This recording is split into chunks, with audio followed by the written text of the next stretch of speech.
Y'all know what it is already, right? It's your boy Quest, and this is your marriage moment. Let's go.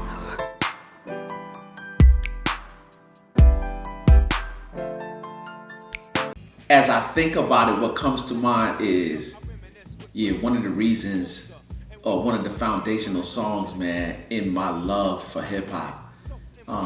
No doubt, man. The group, Main Source.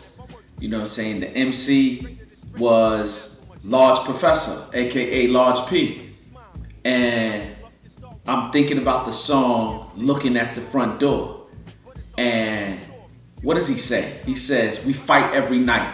Now that's not kosher.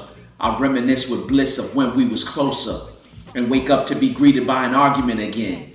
You act like you 10, so immature. I try to concentrate on a cure and keep looking at the front door, thinking if I were to evacuate, you'd probably be straighter than straight and wouldn't have so much hate. But you don't know the pain I feel when I see you smiling. And when I roll up, you start wilding. I mean, foundational, one of the illest things. So the song basically talks about, the stress and the strife that he's having in terms of relationship with his girl. And he said, towards the end of the verse before the hook comes in, he said, but regardless, you shouldn't have to be so raw. I'm looking at the front door. And that's crazy because that's really, even then, it's nothing new. The same stuff that they were, dealing with in terms of relationships then, they still dealing with that stuff in relationships now. You know what I'm saying? But it's kind of different for marriage. Yeah, once you go into marriage, you can't just steady be looking at the front door, because what I've learned about marriage is that it requires you to be all in, right? So if I would relate this to a biblical account, my mind goes to 1 Kings 19, where Elijah is called by God into the ministry, right?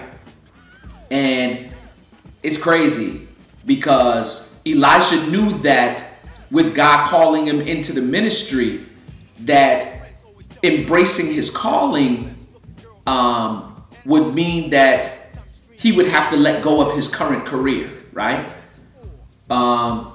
So he had oxen, you know what I'm saying? And he tilled ground and all of that stuff. And so the oxen, what he did in terms of his oxen was more than just his career. It represented his family. It represented his trade, his heritage. Oh, not to mention his money, his income, right? And you know how men are. Don't touch our money. We real serious about our money. Don't mess with our money. But it's funny though, Elijah embraces this calling on his life into ministry, and to celebrate the ministry, he slays the oxen, kills them, and then uses the wood from the yokes of the oxen to boil the oxen and cook it. So they have a feast, and then my man is off into ministry. I'm talking about fully committed, right? And I'm saying with some of us, you got into marriage, but you're not fully committed. You know what I'm saying? What Elijah did was, I'm sorry, not Elijah, Elisha. What Elisha did was he burned his exit strategy. I'm going to say that one more time. He burned his exit strategy. In other words, he got rid of his exit strategy. He was all in, fully committed. He abandoned his family. He abandoned his heritage. He abandoned his trade and his money, because he was committed to the calling that God had put on his life. And I'm saying in marriage that some of you got married and you halfway committed. To some of the men, you still got that little black book, just in case. That ain't fully committed. You still got, when things get crazy between you and your spouse, you know what I'm saying, ladies, you still keep that guy friend close by, just in case. And I'm saying that is not marriage. That is not full commitment. That's not being fully in. You feel me? And what that does is it opens the door for the thought process to start thinking about, when things get rough, looking at the front door. In other words, exiting the marriage, divorce. You feel me? That ain't commitment, right? So I want to say this to you. If you're going to do this thing called marriage, you got to be fully in. Because here's the thing about marriage. Marriage requires love, right? Love requires commitment. And commitment requires burning your exit strategy. So do me a favor. Let go of the little black book, husbands.